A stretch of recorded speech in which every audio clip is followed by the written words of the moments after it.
Sino ba si Pastor Apollo Sikibuloy? Si Pastor Apollo Sikibuloy ay galing sa kahirapan. Siya po ay lumaki doon sa paanan ng bundok ng Apo sa Kalinan, Davao City. Siya po ay nag-aral ng mabuti, naging scholar ng Biblia, naging ministro, and in 1985, he founded the Kingdom of Jesus Christ, which has only 15 members. And look at it now. It has 7 million members present in 2,000 cities in 200 countries.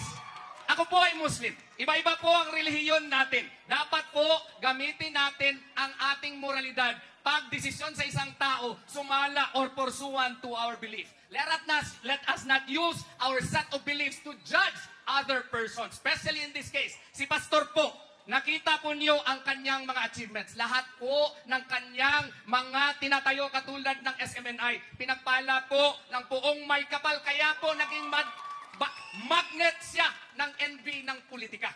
Anong ginawa? Ang best friend niya. Sino ang best friend niya? Si Tatay Digong. Noong vice mayor pa lang si Tatay Digong, kasama na sila. Naging mayor si Tatay Digong, sinuportahan niya.